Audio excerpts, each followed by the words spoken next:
The baby didn't cry. That was the first sign that he was already dying. It was 3:14 a.m. on Christmas Eve in New York City. The wind chill was 12 below zero, a razor blade cold that sliced through the 3 layers of woolen coats Elias was wearing. He was 52 then, a man who had already lived 2 lives. One as a structural engineer with a mortgage in Queens, and a second one that began the day the bottle took the wheel and drove him off the cliff of society. Now, he was just old Elias, a fixture of the alleyway behind the Grand Plaza Hotel. He wasn't begging, he was working. He was digging through the hotel's industrial dumpster, looking for the gold, half-eaten room service steaks, discarded baguettes, anything that wasn't covered in coffee grounds. His hand, wrapped in a fingerless glove, brushed against expensive leather. He paused. The dumpster smelled of rot and expensive perfume. He dug deeper, pushing aside bags of trash until he uncovered it. It was a gym bag. Black leather, gold zippers, Gucci. It looked brand new. Jackpot, Elias thought. A bag like that could sell for $50 at the pawn shop on 8th Avenue. That was a week of warm meals. He grabbed the handle to pull it out. It was heavy. Heavier than empty leather should be. And then, he felt it. A shift. A subtle, terrifying movement inside the bag. Elias froze. His heart hammered against his ribs like a trapped bird. He wasn't a superstitious man, but the hair on his arm stood up. He unzipped the bag slowly, the metal teeth hissing in the silence of the alley. He shone his weak flashlight inside. The beam cut through the darkness and illuminated a face. It was a baby. A boy. Maybe 3 days old. He was wrapped in a cashmere blanket that probably cost more than Elias had made in his best year. His skin was a terrifying shade of pale blue. His eyes were closed. His chest wasn't moving. Panic, cold and sharp, overrode the hunger. Elias dropped his flashlight. He reached in with his filthy, trembling hands and scooped the tiny bundle out of the bag. "Hey," Elias rasped, his voice cracking from disuse. "Hey, little man. Wake up. You gotta wake up." He ripped open his own coats. The trench coat, the flannel, the thermal, down to his own skin. He pressed the freezing infant against his chest, tucking him inside the layers, sharing the last heat he had. "Come on," Elias whispered, rocking back and forth in the snow. "Don't you die on me. Not tonight." He felt a faint flutter against his ribs. A heartbeat. Weak, thready, but there. Elias looked at the dumpster. Then he looked at the service entrance of the hotel. If he went in there, they'd call the cops. They'd think he stole the kid. They'd think he hurt him. A homeless man with a baby in a Gucci bag? That was a one-way ticket to a holding cell, and the baby might die while they processed the paperwork. He had to run. He took off. His bad knee screamed. His boots slipped on the black ice, but he ran. He ran 6 blocks to St. Luke's Hospital. He didn't go to the ER entrance where the security guard stood. He went to the ambulance bay. He saw an empty gurney near the sliding doors. He pulled the baby out. The boy let out a small, weak whimper, the most beautiful sound Elias had ever heard. "You're gonna be okay," Elias whispered. He saw something glinting in the folds of the cashmere blanket. It was a platinum rattle, engraved. He didn't have time to read it.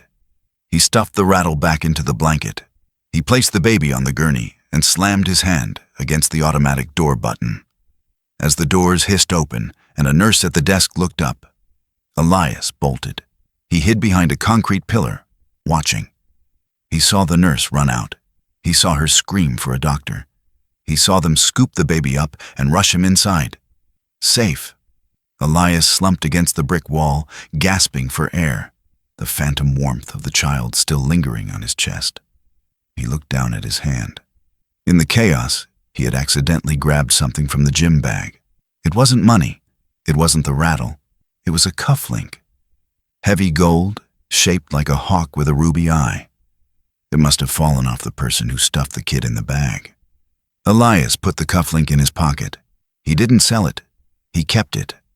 A reminder that monsters wore Gucci and angels slept in dumpsters.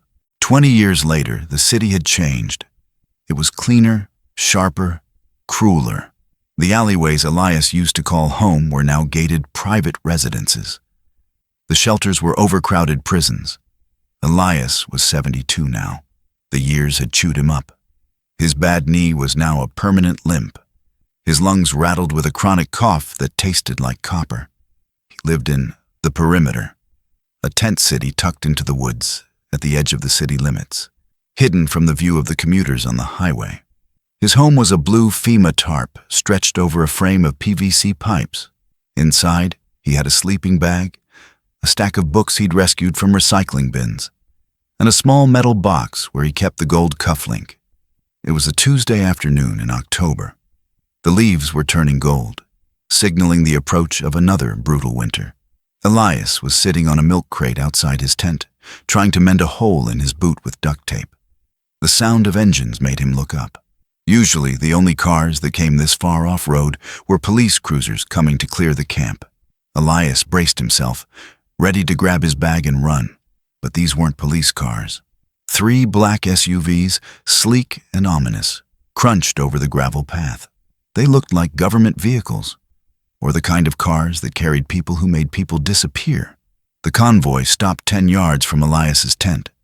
The doors opened. 6 men got out. They wore earpieces and suits that fit too well. They scanned the perimeter with the cold efficiency of soldiers. "Clear," one of them said into his wrist. The back door of the middle SUV opened. A young man stepped out. He was tall, lean, with sharp cheekbones, and eyes the color of ice. He was dressed in a charcoal suit that probably cost more than the land the tent city stood on. He didn't look like a politician.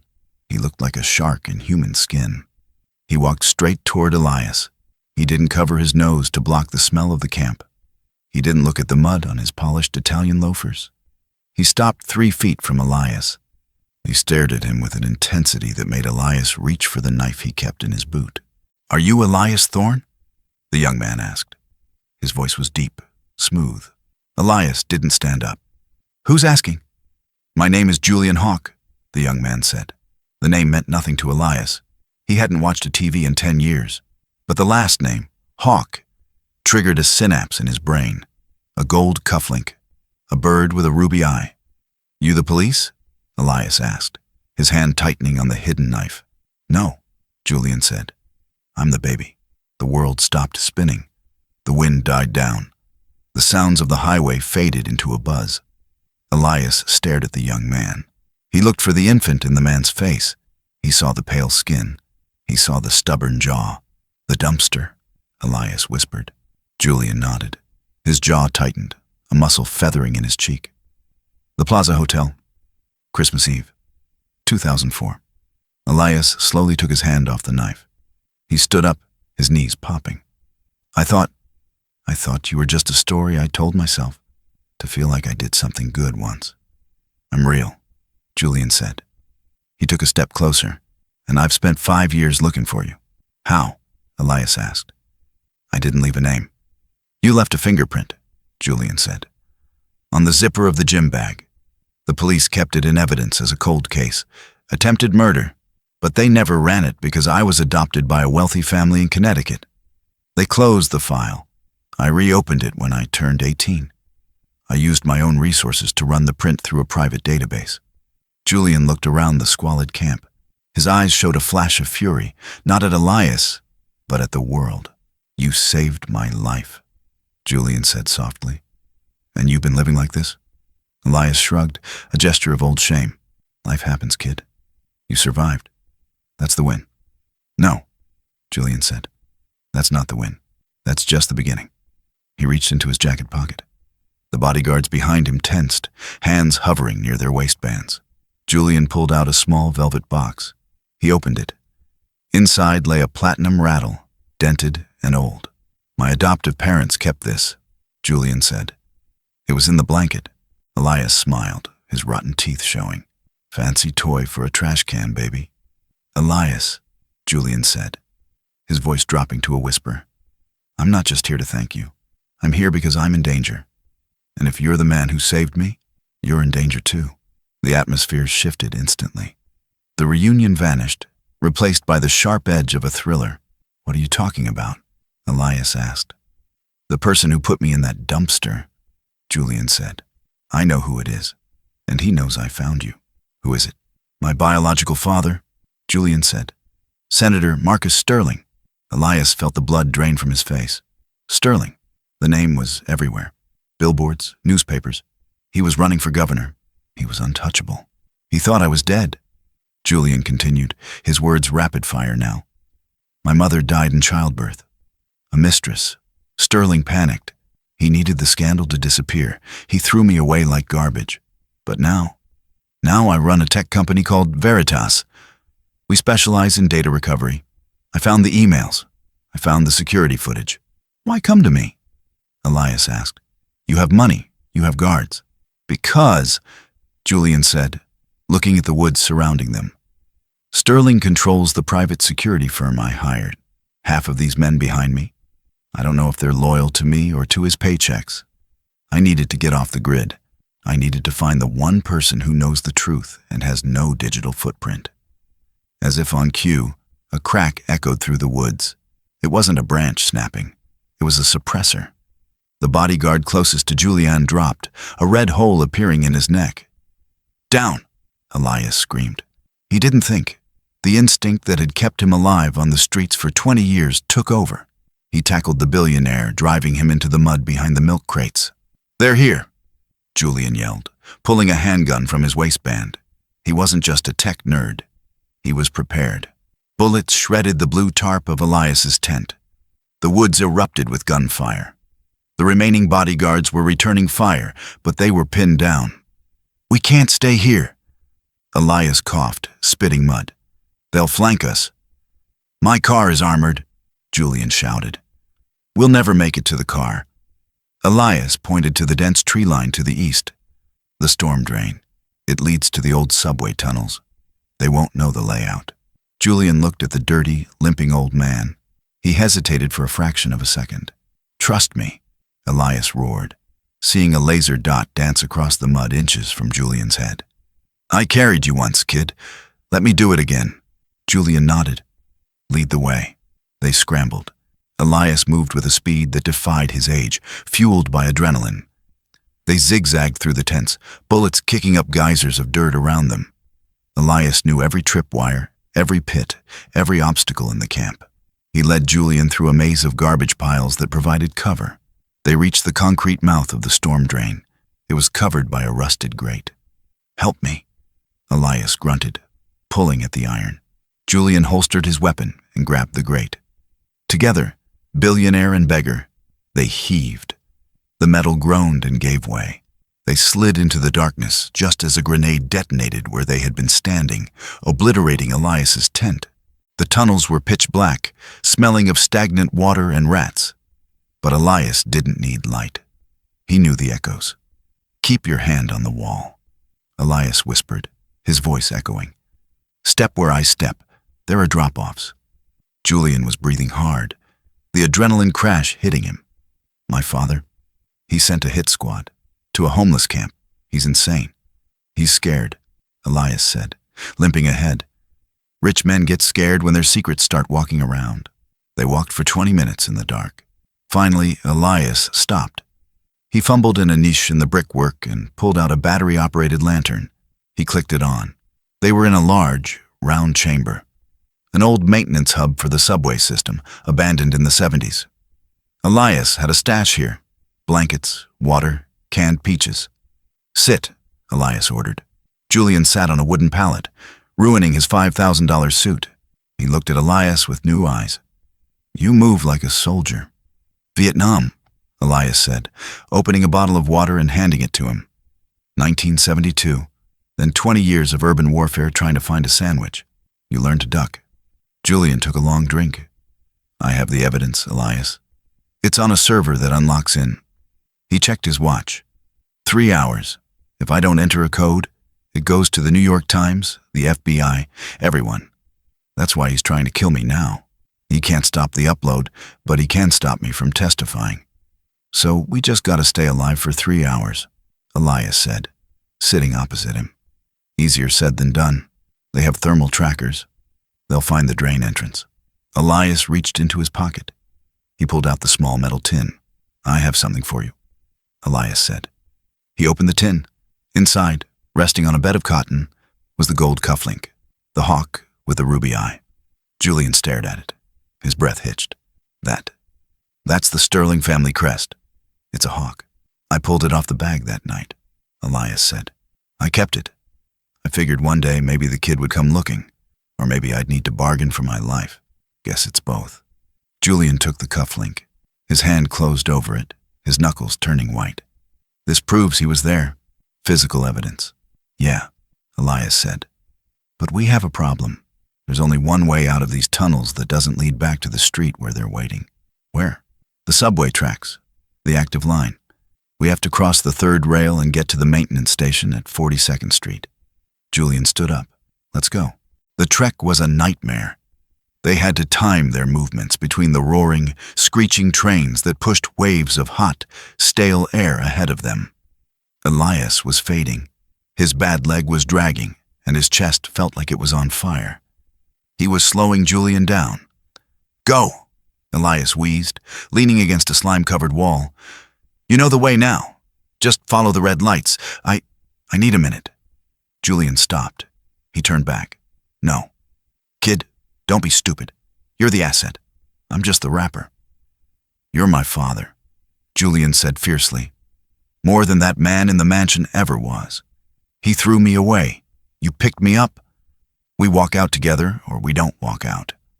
He grabbed Elias's arm and hauled him upright. Come on. They reached the maintenance station. It was a caged area with a stairwell leading up to the street level. But standing at the top of the stairs, silhouetted by the street lights from above, was a figure. It was the lead mercenary from the camp. He held a suppressed assault rifle. End of the line, Mr. Hawk, the man said smoothly. Julian stepped in front of Elias. You don't have to do this. I can pay you double whatever Sterling is paying. Sterling pays in loyalty, the mercenary said. And he cleans up his messes. He raised the rifle. Elias didn't hesitate. He reached into his pocket and pulled out the only other thing he had saved. A flare gun he had found on a boat wreck in the Hudson years ago. He had one shell. Duck! Elias screamed. He fired. The flare didn't hit the mercenary. It hit the electrical transformer box directly behind the man. The explosion was blinding. Sparks showered down like a waterfall of fire. The transformer blew out, plunging the stairwell into darkness and sending a surge of electricity arcing through the metal railing the mercenary was holding. The man screamed as the voltage threw him backward. Move! Move! Move! Elias yelled. They scrambled up the stairs, stepping over the twitching body of the gunman. They burst out onto the sidewalk of 42nd Street. It was crowded. Tourists, commuters, lights, the safety of the public eye. Julian collapsed on the sidewalk, gasping. Elias fell beside him. People stopped, staring at the man in the ruined suit and the homeless man covered in sewer sludge. Julian checked his watch. Upload complete, he whispered. He looked at Elias and laughed, a hysterical, broken sound of relief. We did it. 6 months later, the scandal destroyed Marcus Sterling. The cufflink, combined with the DNA on the bag and the digital trail Julian uncovered, sent the senator to federal prison for attempted murder and conspiracy. Elias sat on the patio of a penthouse overlooking Central Park. He was clean-shaven. He wore a cashmere sweater that was soft against his skin. His knee had been surgically repaired by the best orthopedic surgeon in the country. He wasn't drinking champagne. He was drinking a Dr. Pepper. Julian walked out onto the balcony. He looked tired. Running a billion-dollar company and dealing with the fallout of his family's destruction was exhausting work. But he looked happy. The lawyers finished the paperwork, Julian said, sitting down opposite Elias. I told you, kid, I don't need the money. The guest house is enough. The food is enough. It's not money, Julian said. He slid a legal document across the table. Elias put on his new glasses. He read the header, Adult Adoption Petition. He looked up, confused. What is this? I can't change who my biological father was, Julian said, looking out at the city skyline. But I can choose who my dad is. He pointed to the name on the document. Julian Thorne. I'm changing my last name, Julian said. Hawk was a name I gave myself to sound tough. Sterling is a name of shame. Thorn. Thorn is the name of the man who saved me. Elias felt a lump in his throat the size of a fist. He tried to speak, but his voice failed him. He looked at the document, then at the young man who had once been a dying bundle in a dumpster. "You're an idiot," Elias choked out, wiping his eyes. "Adopting a 70-year-old bum. Best investment I ever made." Julian smiled. He reached into his pocket and pulled out the gold cufflink. He had turned it into a keychain. "Want to go for a walk, Dad?" Julian asked. "I bought the Plaza Hotel. I want to show you the kitchen. I hear they have great steaks." Elias stood up, pain-free. He looked at the city that had tried to kill him for 20 years, and then at the son who had brought him back to life. "Yeah," Elias said. "Let's go get a steak, but we're using the front door this time."